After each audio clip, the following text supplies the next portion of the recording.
You're gonna back up a little bit. Are you gonna back up a little bit when I turn like that? You can go that way. Yeah. Okay, no problem. Just for the one shot, is all we need. Hopefully he'll come right up to us and just talk to us for a minute.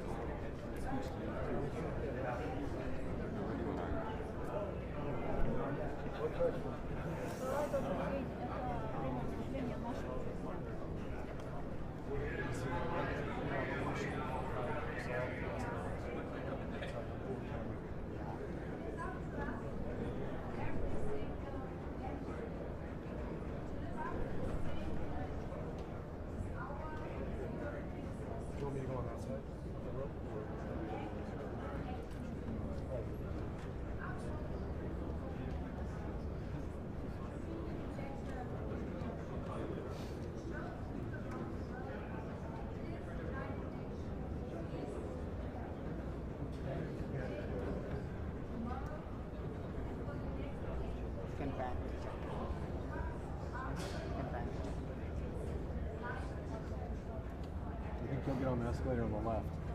Like the left. Okay, done. That's the one Zelensky went up on. So. Okay. Okay.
Here he comes, here he comes. Can't talk with him.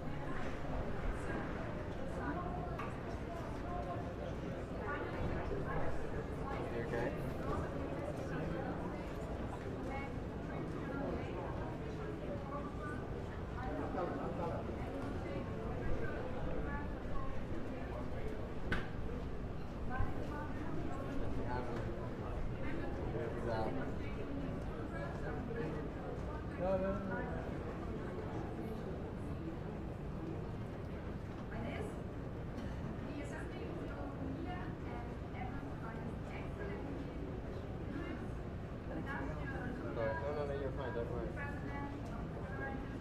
Just tell me when you see it. There he is. He's coming.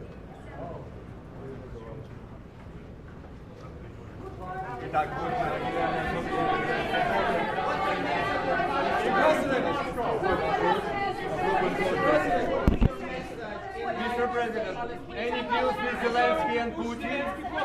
Mr. President, any deals with Zelensky and Putin? What do you make of Russia's NATO airspace? Mr. President.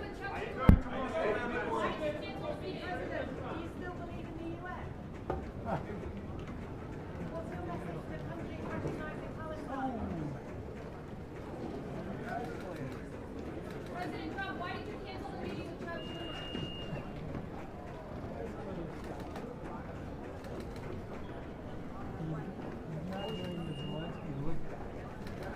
He did for a second in the beginning. Let's see if he looks back in a second. And he's gone. All right.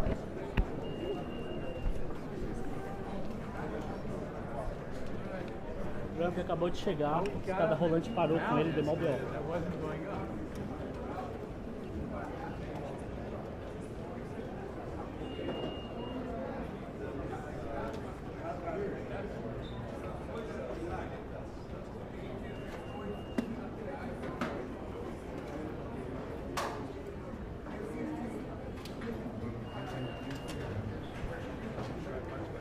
Right up here.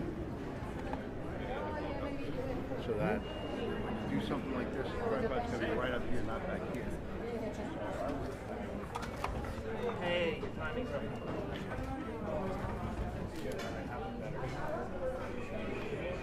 All right.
And here in the United States, 4 years of weakness, lawlessness, and radicalism under the last administration delivered our nation.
Growth is surging, manufacturing is booming, the stock market, as I said, is doing better than it's ever done, and all of you in this room benefit by that, almost everybody.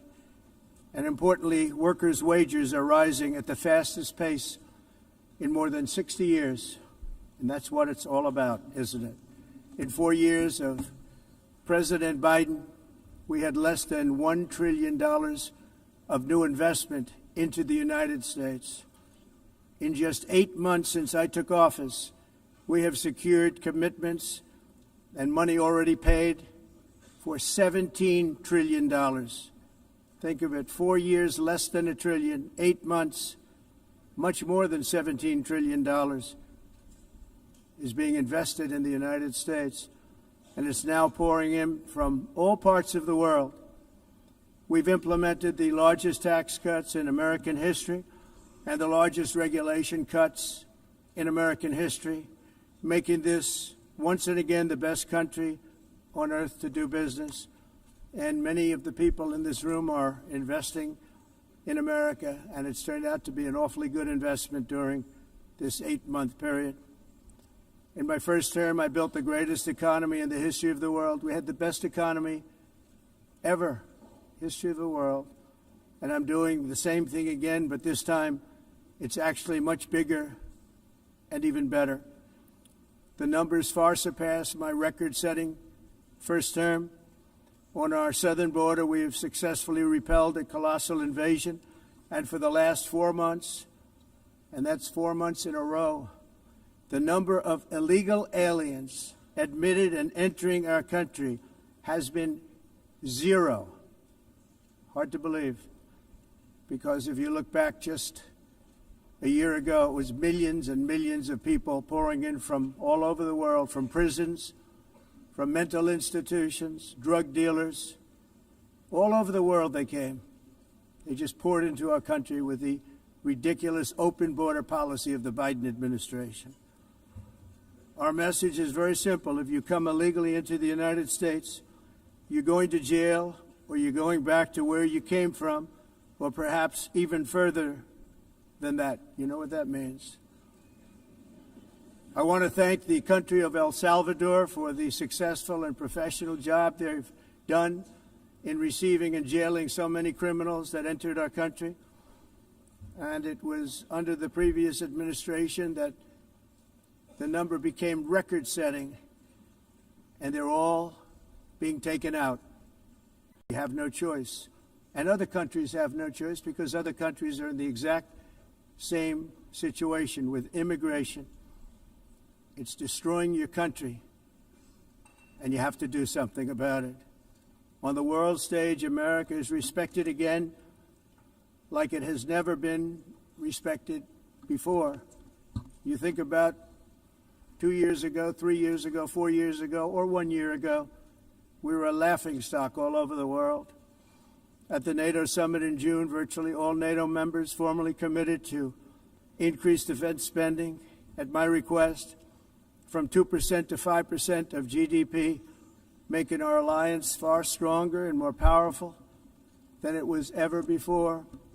In May, I traveled to the Middle East to visit my friends and rebuild our partnerships in the Gulf and those valued relationships with Saudi Arabia, Qatar, and the UAE and other countries are now, I believe, closer than ever before. My administration has negotiated one historic trade deal after another, including with the United Kingdom, the European Union, Japan, South Korea, Vietnam, Indonesia, the Philippines, Malaysia, and many, many others. Likewise, in a period of just 7 months, I have ended 7 unendable wars. They said they were unendable.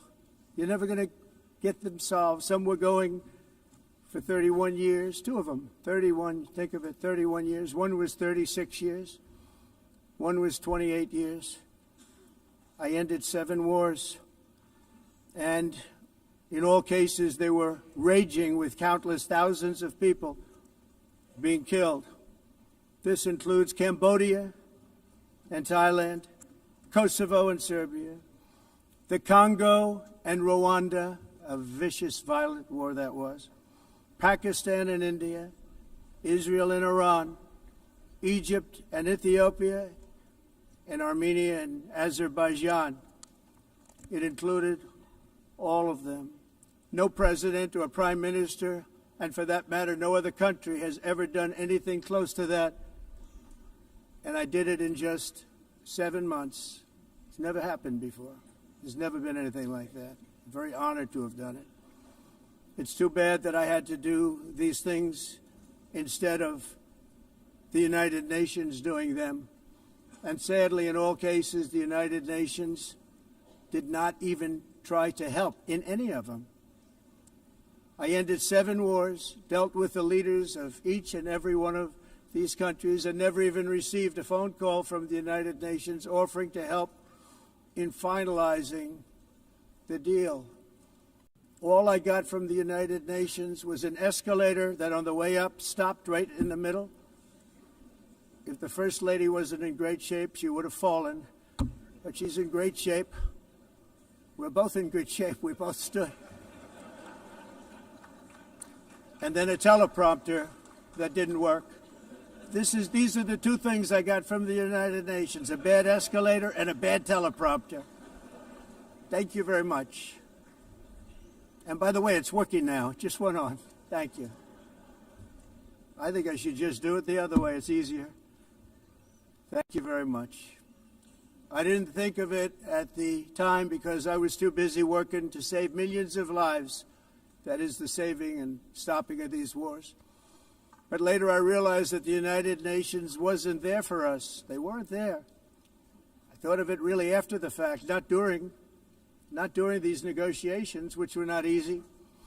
That being the case, what is the purpose of the United Nations? The UN has such tremendous potential. I've always said it. It has such tremendous, tremendous potential, but it's not even coming close to living up to that potential. For the most part, at least for now, all they seem to do is write a really strongly worded letter and then never follow that letter up. It's empty words, and empty words don't solve war. The only thing that solves war and wars is action. Now, after ending all of these wars and also earlier negotiating the Abraham Accords, which is a very big thing for which our country received no credit, never receives credit. Everyone says that I should get the Nobel Peace Prize for each one of these achievements. But for me, the real prize will be the sons and daughters who live to grow up with the mothers and fathers, because millions of people are no longer being killed in endless and unglorious wars. What I care about is not winning prizes, it's saving lives. We saved millions and millions of lives with the 7 wars. And we have others that we're working on, and you know that. Many years ago, a very successful real estate developer in New York, known as Donald J. Trump, I bid on the renovation and rebuilding of this very United Nations complex. I remember it so well. I said at the time that I would do it for $500 million, rebuilding everything. It would be beautiful. I used to talk about, I'm going to give you marble floors. They're going to give you terrazzo. I'm going to give you the best of everything. You're going to have mahogany walls. They're going to give you plastic. But they decided to go in another direction, which was much more expensive at the time, and which actually produced a far inferior product. And I realized that they did not know what they were doing when it came to construction, and that their building concepts were so wrong, and the product that they were proposing to build was so bad and so costly. It was going to cost them a fortune. And I said, and wait till you see the overruns. Well, I turned out to be right. They had massive cost overruns and spent between $2 and $4 billion on the building and did not even get the marble floors that I promised them. You walk on terrazzo. Do you notice that?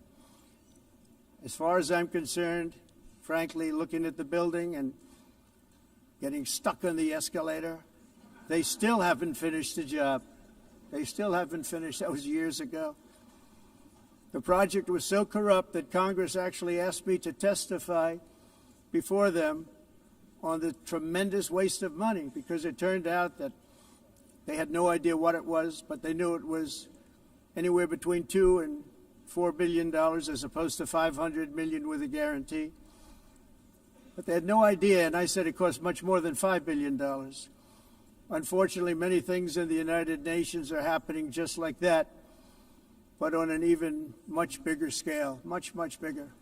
Very sad to see whether the UN can manage to play a productive role. I've come here today to offer the hand of American leadership and friendship to any nation in this assembly that is willing to join us in forging a safer, more prosperous world. And it's a world that we'll be much happier with. A dramatically better future is within our reach.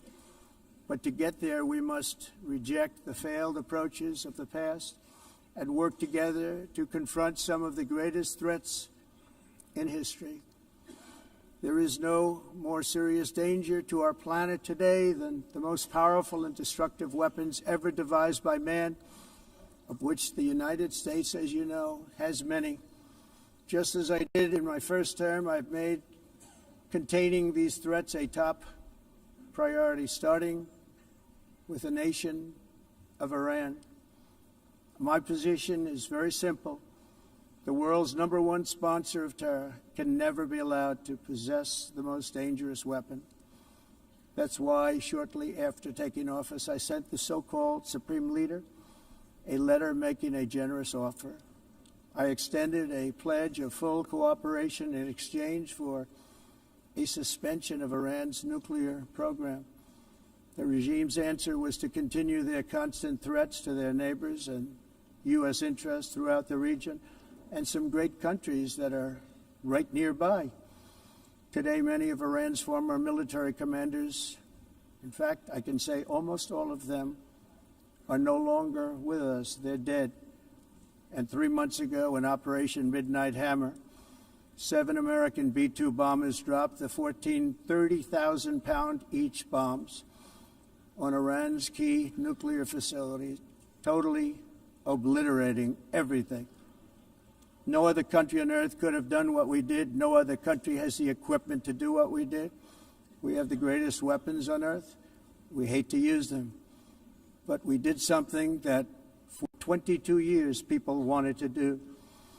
With Iran's nuclear enrichment capacity demolished, I immediately brokered an end to the 12-day war, as it's called, between Israel and Iran, with both sides agreeing to fight no longer. As everyone knows, I have also been deeply engaged in seeking a ceasefire in Gaza have to get that done. Have to get it done. Unfortunately, Hamas has repeatedly rejected reasonable offers to make peace. We can't forget October 7th, can we? Now, as if to encourage continued conflict, some of this body is seeking to unilaterally recognize a Palestinian state. The rewards would be too great for Hamas terrorists for their atrocities. This would be a reward for these horrible atrocities, including October 7th, even while they refuse to release the hostages or accept a ceasefire. Instead of giving to Hamas and giving so much, because they've taken so much, they have taken so much. This could have been solved so long ago. But instead of giving in to Hamas's ransom demands, those who want peace should be united with one message: release the hostages now. Just release the hostages now. Thank you.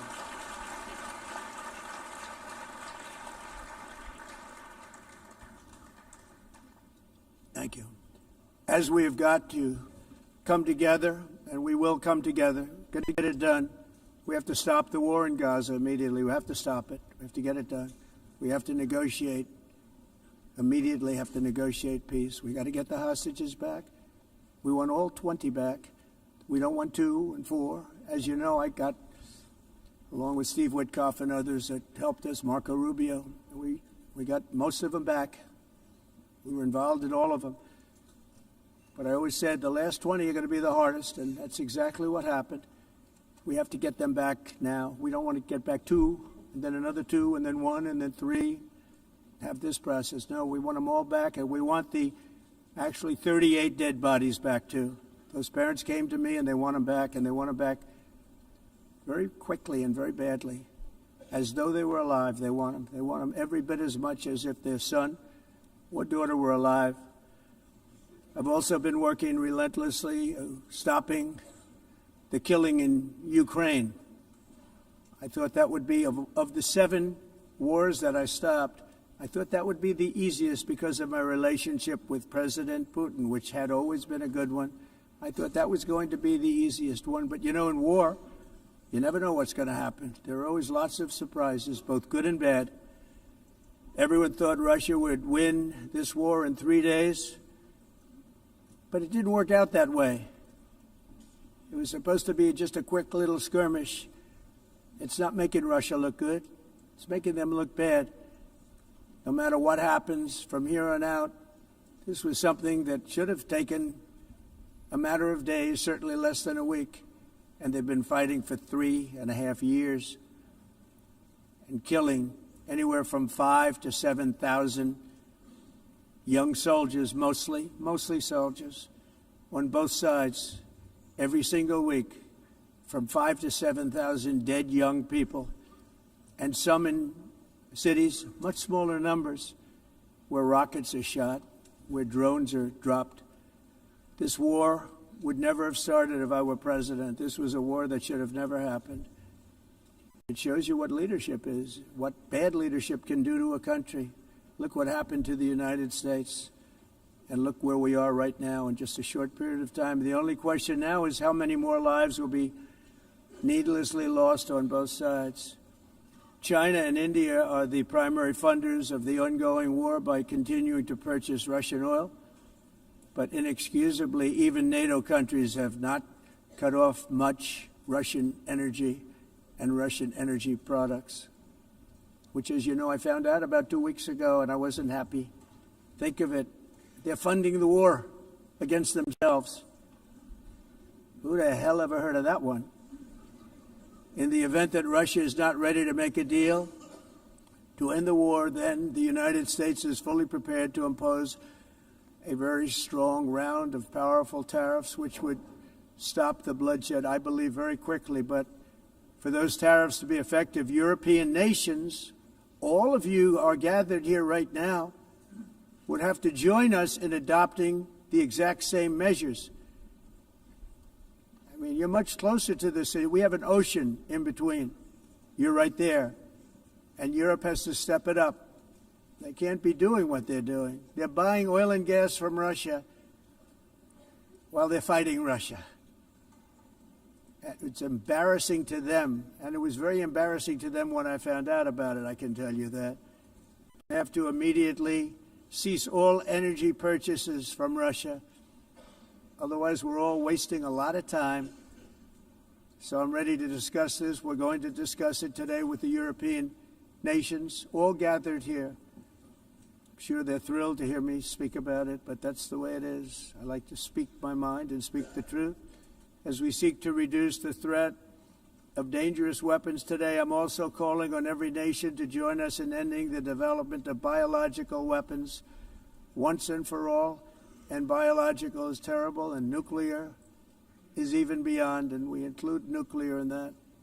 We want to have a cessation of the development of nuclear weapons. We know, and I get to view it all the time. Sir, would you like to see? And I look at weapons that are so powerful that we just can't ever use them. If we ever use them, the world literally might come to an end. There would be no United Nations to be talking about. There would be no nothing. Just a few years ago, reckless experiments overseas gave us a devastating global pandemic. Yet despite that worldwide catastrophe, many countries are continuing extremely risky research into bioweapons and man-made pathogens. This is unbelievably dangerous. To prevent potential disasters, I'm announcing today that my administration will lead an international effort to enforce Biological Weapons Convention, which is going to be meeting with the top leaders of the world by pioneering an AI verification system that everyone can trust. Hopefully the UN can play a constructive role, and it will also be one of the early projects under AI. Let's see how good it is, because a lot of people are saying it could be one of the great things ever, but it also can be dangerous, but it can be put to tremendous use and tremendous good, and this would be an example of that. Not only is the UN not solving the problems it should, too often, it's actually creating new problems for us to solve. The best example is the number one political issue of our time, the crisis of uncontrolled migration. It's uncontrolled. Your countries are being ruined. The United Nations is funding an assault on Western countries and their borders. In 2024, the UN budgeted $372 million in cash assistance to support an estimated 624,000 migrants journeying into the United States. Think of that. The UN is supporting people that are illegally coming into the United States, and then we have to get them out. The UN also provided food, shelter, transportation, and debit cards to illegal aliens. Can you believe that? On the way to infiltrate our southern border. Millions of people came through that southern border. Just a year ago, millions and millions of people were pouring in, 25 million altogether over the 4 years of the incompetent Biden administration. And now we have it stopped, totally stopped. In fact, they're not even coming anymore because they know they can't get through. But what took place is totally unacceptable. The UN is supposed to stop invasions, not create them and not finance them. In the United States, we reject the idea that mass numbers of people from foreign lands can be permitted to travel halfway around the world, trample our borders, violate our sovereignty, cause unmitigated crime, and deplete our social safety net. We have reasserted that America belongs to the American people, and I encourage all countries to take their own stand in defense of their citizens as well. You have to do that because I see it. I'm not mentioning names. I see it, and I can call every single one of them out. You're destroying your countries. They're being destroyed. Europe is in serious trouble. They've been invaded by a force of illegal aliens like nobody's ever seen before. Illegal aliens are pouring into Europe. Nobody is ever, and nobody's doing anything to change it, to get them out. It's not sustainable. And because they choose to be politically correct, they're doing just absolutely nothing about it. And I have to say, I look at London, where you have a terrible mayor, terrible, terrible mayor, and it's been so changed, so changed. Now they want to go to Sharia law, but you're in a different country. You can't do that. Both the immigration and their suicidal energy ideas will be the death of Western Europe if something is not done immediately. This cannot be sustained. What makes the world so beautiful is that each country is unique. But to stay this way, every sovereign nation must have the right to control their own borders. You have the right to control your borders, as we do now, and to limit the sheer numbers of migrants entering their countries and paid for by the people of that nation that were there and that built that particular nation at the time. They put their blood, sweat, tears, money into that country, and now they're being ruined. Proud nations must be allowed to protect their communities and prevent their societies from being overwhelmed by people they have never seen before, with different customs, religions, with different everything. Where migrants have violated laws, lodged false asylum claims, or claimed refugee status for illegitimate reasons, they should, in many cases, be immediately sent home. And while we will always have a big heart for places and people that are struggling and truly compassionate, answers will be given.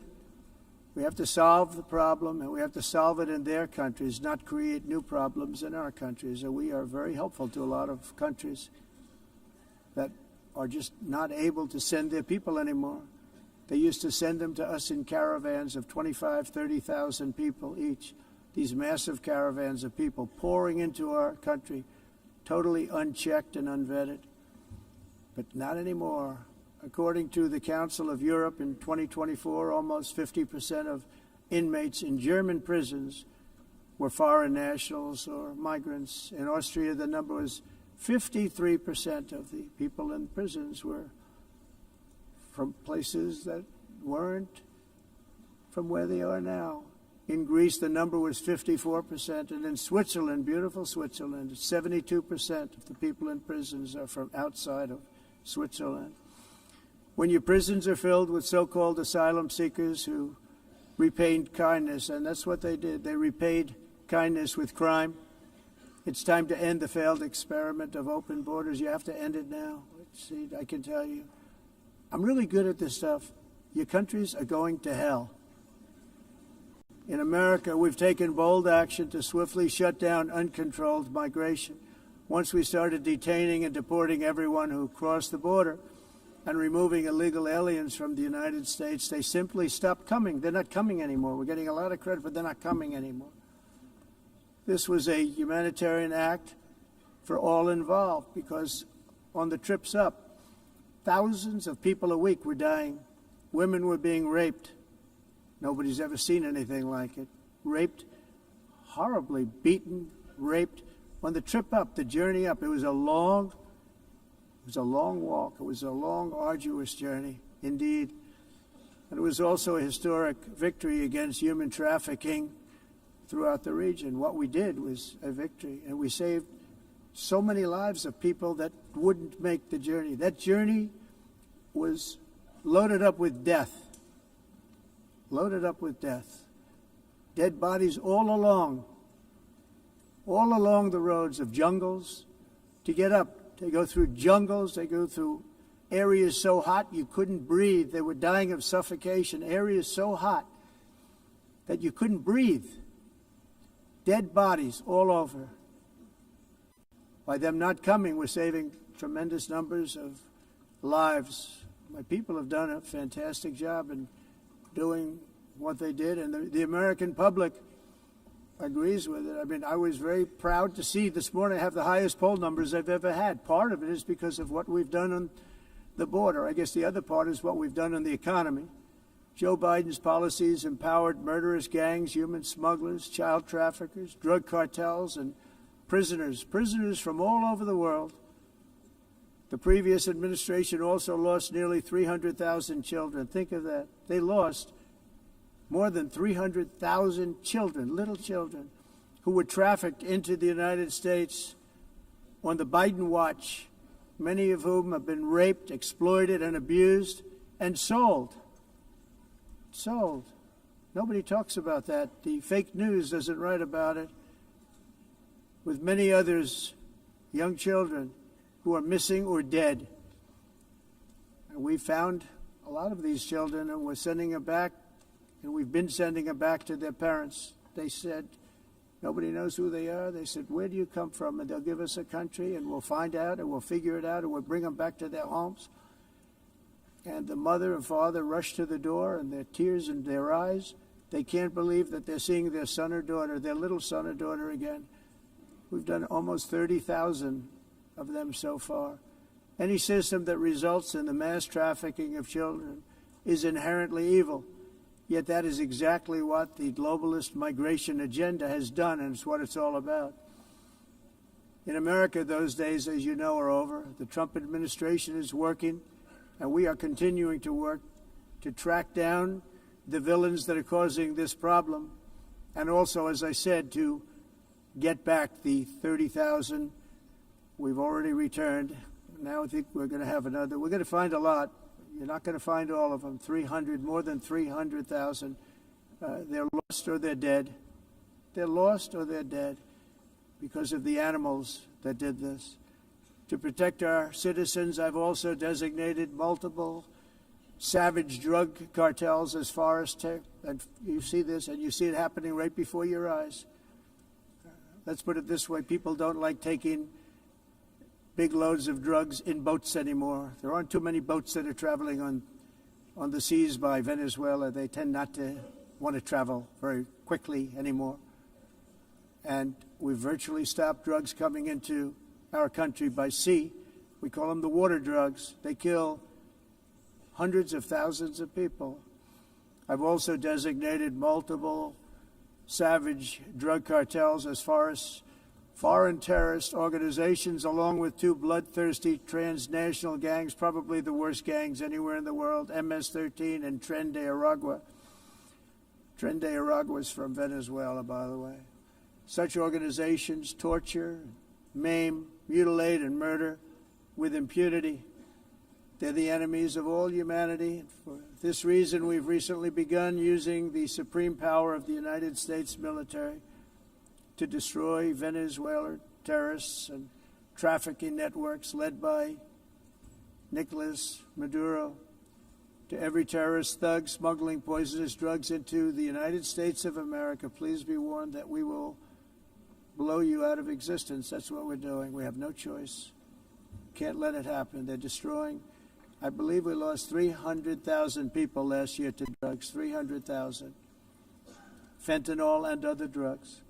Each boat that we sink carries drugs that would kill more than 25,000 Americans. We will not let that happen. Energy is another area where the United States is now thriving like never before. We're getting rid of the falsely named renewables. By the way, they're a joke. They don't work. They're too expensive. They're not strong enough to fire up the plants that you need to make your country great. The wind doesn't blow. Those big windmills are so pathetic and so bad, so expensive to operate. And they have to be rebuilt all the time, and they start to rust and rot. Most expensive energy ever conceived, and it's actually energy. You're supposed to make money with energy, not lose money. You lose money, the governments have to subsidize. You can't put them out without massive subsidies. And most of them are built in China, and I give China a lot of credit. They build them, but they have very few wind farms. So why is it that they build them and they send them all over the world, but they barely use them? You know what they use? Coal. They use gas. They use almost anything, but they don't like wind. But they sure as hell like selling the windmills. Europe, on the other hand, is a long way to go, with many countries being on the brink of destruction because of the green energy agenda. And I give a lot of credit to Germany.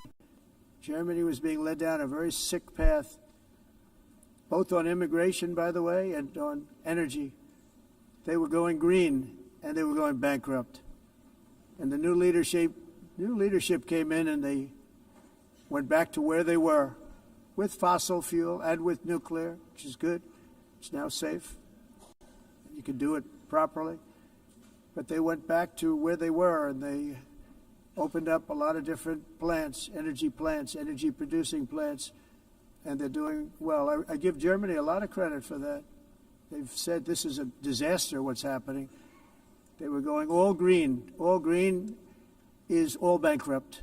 That's what it represents. And it's not politically correct. I'll be very badly criticized for saying it, but I'm here to tell the truth. I don't care. It doesn't matter to me. I'm in New York City. I'm feeling a lot safer. We're getting crime down. And by the way, speaking of crime, Washington, D.C. Washington, D.C. was the crime capital of America. Now it's after 12 days, it's a totally safe city. Everyone's going out to dinner. They're going out to restaurants. Your wife can walk down the middle of the street with or without you. Nothing's going to happen. My people have done a fantastic job. And yes, I called in the National Guard, and the National Guard took care of business, and they weren't politically correct, but they took care of business. We got 1,700 career criminals out, brought them back to where they came from, the countries where they came from, or put them in jails. Washington, D.C. is now a totally safe city again, and I welcome you to come. In fact, we'll have dinner together at a local restaurant, and we'll be able to walk. We don't have to go by an armor-plated vehicle. We'll walk right over there from the White House. They've given up their powerful edge, a lot of the countries that we're talking about, in oil and gas, such as essentially closing the great North Sea oil. Oh, the North Sea, I know it so well. Aberdeen was the oil capital of Europe, and there's tremendous oil that hasn't been found in the North Sea. Tremendous oil. And I was with the Prime Minister I respect and like a lot, and I said, you're sitting with the greatest asset. They essentially closed it by making it so highly taxed that no developer, no oil company can go there. They have tremendous oil left, and more importantly, they have tremendous oil that hasn't even been found yet. And what a tremendous asset for the United Kingdom. And I hope the Prime Minister is listening, because I told it to him 3 days in a row. That's all he heard. North Sea oil, North Sea, because I want to see them do well. I want to stop seeing them ruining that beautiful Scottish and English countryside with windmills and massive solar panels that go 7 miles by 7 miles, taking away farmland. But we're not letting this happen in America. In 1982, the executive director of the United Nations Environmental Program predicted that by the year 2000, climate change would cause a global catastrophe. He said that it will be irreversible, as any nuclear holocaust would be. This is what they said at the United Nations. What happened? Here we are. Another UN official stated in 1989 that within a decade, entire nations could be wiped off the map by global warming. Not happening. You know, it used to be global cooling. If you look back years ago in the 1920s and the 1930s, they said, global cooling will kill the world. We have to do something. Then they said global warming will kill the world. But then it started getting cooler, so now they could just call it climate change, because that way they can't miss. It's climate change. Because if it goes higher or lower, whatever the hell happens, there's climate change. It's the greatest con job ever perpetrated on the world, in my opinion. Climate change, no matter what happens, you're involved in that. No more global warming, no more global cooling. All of these predictions made by the United Nations and many others, often for bad reasons, were wrong. They were made by stupid people that have cost their countries fortunes and given those same countries no chance for success. If you don't get away from this green scam, your country is going to fail. And I'm really good at predicting things, you know. They actually said during the campaign they had a hat, the best-selling hat. Trump was right about everything. And I don't say that in a braggadocious way, but it's true. I've been right about everything. And I'm telling you that if you don't get away from the green energy scam, your country is going to fail. And if you don't stop people that you've never seen before, that you have nothing in common with, your country is going to fail. I'm the President of the United States, but I worry about Europe. I love Europe. I love the people of Europe. And I hate to see it being devastated by energy and immigration. This double-tailed monster destroys everything in its wake, and they cannot let that happen any longer. You're doing it because you want to be nice. You want to be politically correct, and you're destroying your heritage.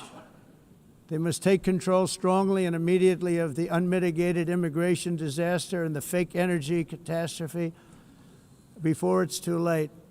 The carbon footprint is a hoax made up by people with evil intentions, and they're heading down a path of total destruction. You know, the carbon footprint was a big, big thing a few years ago. I remember hearing about the carbon footprint, and then President Obama would get into Air Force One, a massive Boeing 747, and not a new one, an old one with old engines that spew everything into the atmosphere.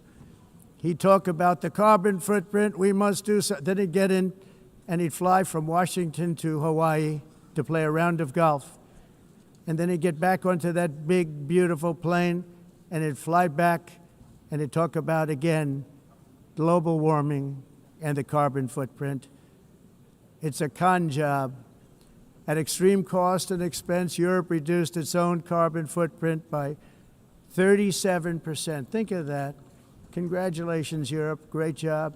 You cost yourself a lot of jobs, a lot of factories closed, but you reduced the carbon footprint by 37%. However, for all of that sacrifice and much more, it's been totally wiped out and then some by a global increase of 54%. Much of it coming from China and other countries that are thriving around China, which now produces more CO2 than all the other developed nations in the world. So all of these countries are working so hard on the carbon footprint, which is nonsense, by the way. It's nonsense. You know, it's interesting. In the United States, we have still radicalized environmentalists, and they want the factories to stop. Everything should stop. No more cows. We don't want cows anymore. I guess they want to kill all the cows. They want to do things that are just unbelievable, and you have it too. But you know, we have a border, strong, and we have a shape, and that shape doesn't just go straight up. That shape is amorphous when it comes to the atmosphere. And if we had the most clean air, and I think we do, we have very clean air. We have the cleanest air we've had in many, many years.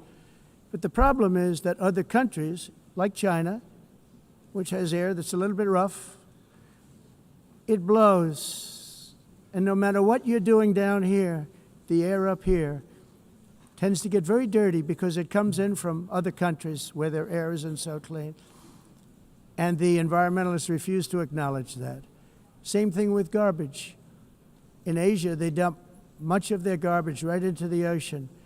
And over about a 1 week and 2 week journey, it flows right past Los Angeles. You've seen it. Massive amounts of garbage, almost too much to do anything about, flowing past Los Angeles, past San Francisco, and then somebody will get in trouble because he dropped a cigarette on the beach.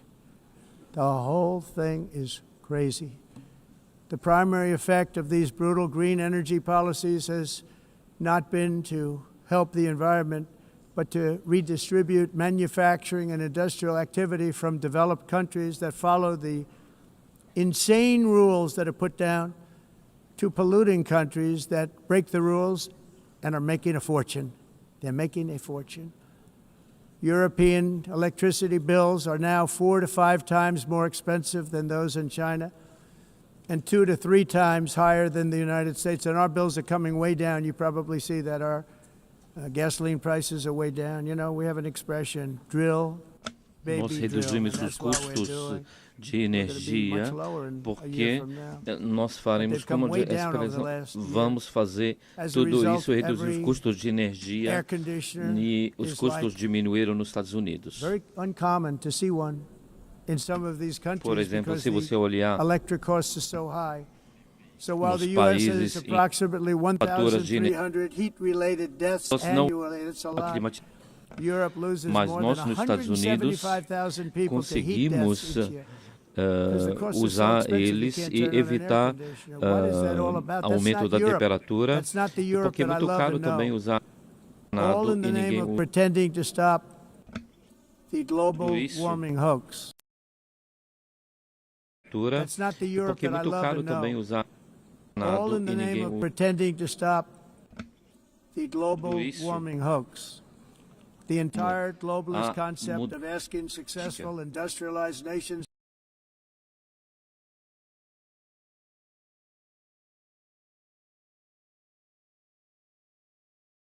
I withdrew from the fake Paris Climate Accord, where, by the way, America was paying so much more than every country. Others weren't paying. China didn't have to pay until 2030. Russia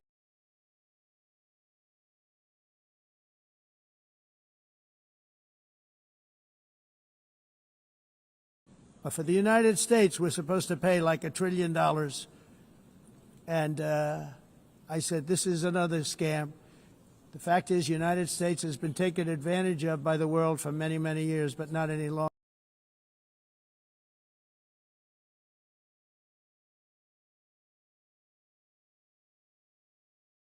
We don't have to do much hunting because we have the most oil of any nation anywhere, oil and gas in the world. And if you add coal, we have the most of any nation in the world. Clean, I call it clean, beautiful coal. You can do things.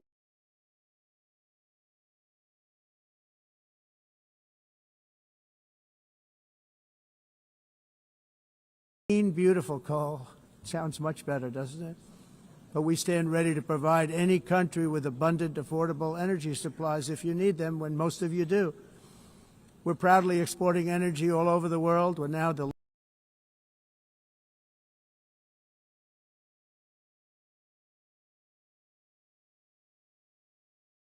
everybody. We want to help nations. We're going to help nations. But it must also be fair and reciprocal. The challenge with trade is much the same with climate. The countries that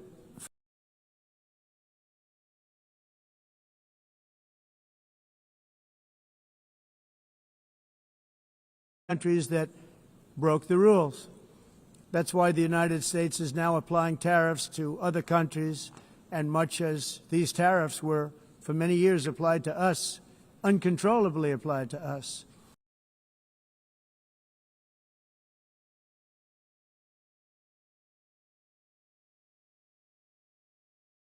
Including my first term, where hundreds of billions of dollars in tariffs were taken in. And by the way, we had the lowest inflation, and now we have very low inflation. The only thing different is that we have hundreds of billions of dollars flowing into our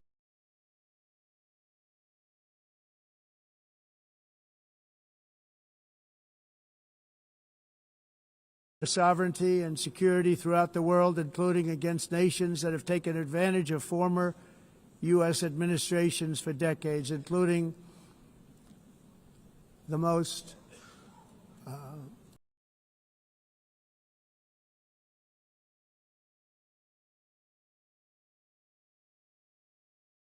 major tariffs in response to its unprecedented efforts to interfere in the rights and freedoms of our American citizens.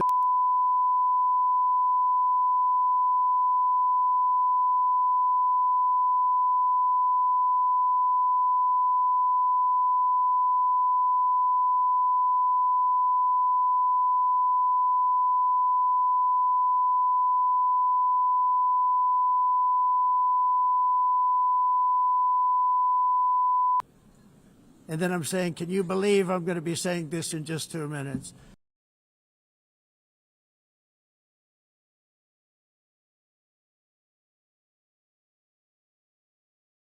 In fact, I'm glad I waited because this thing didn't work out too well.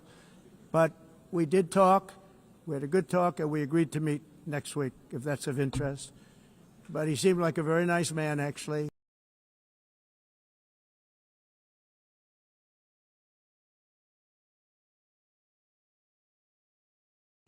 When I don't like him, I don't like him.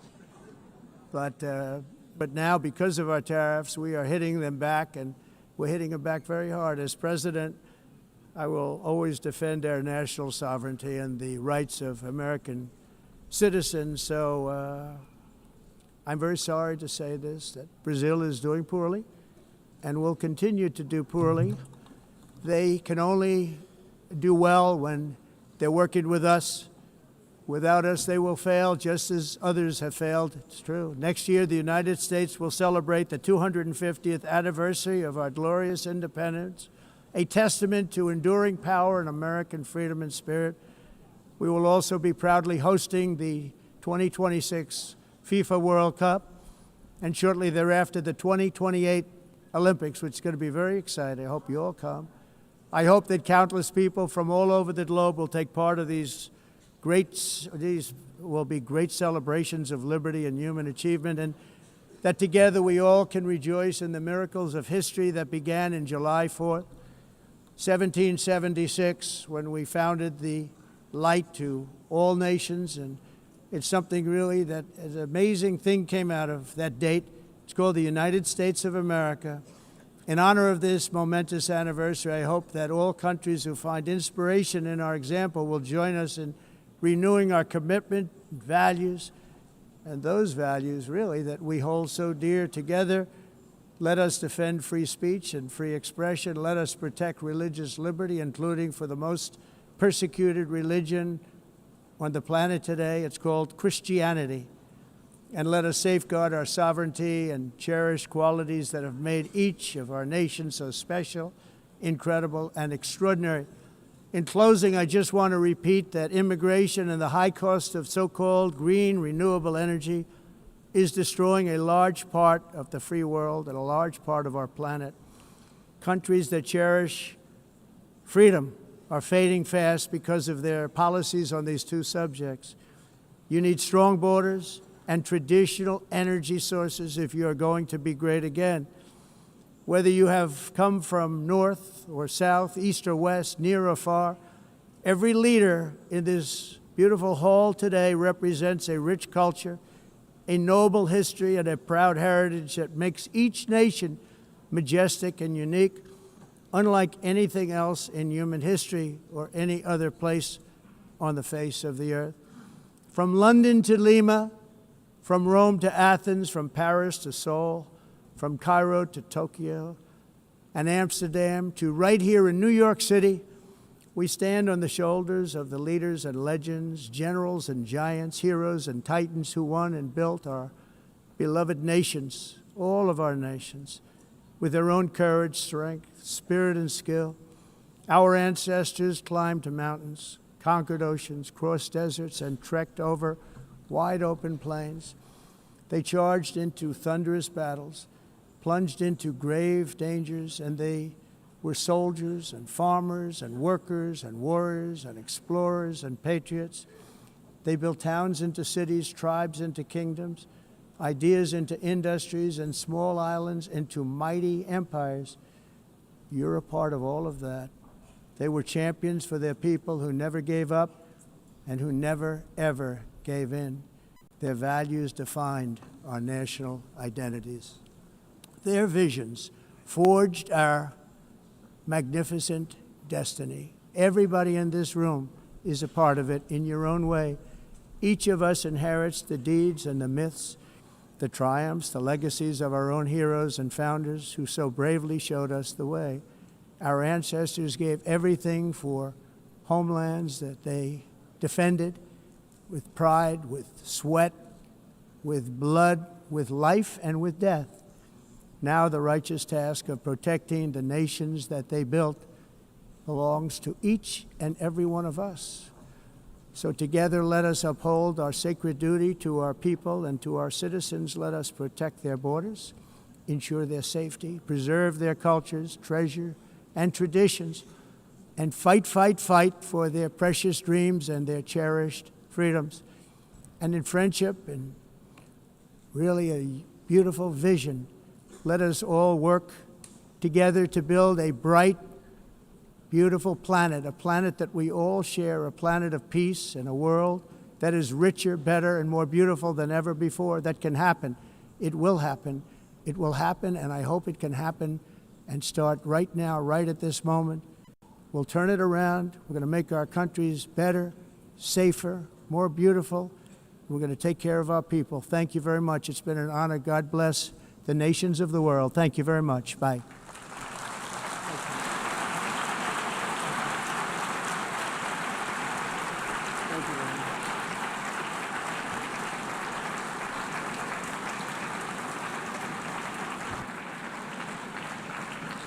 On behalf of the Assembly, I wish to thank the President of the United States,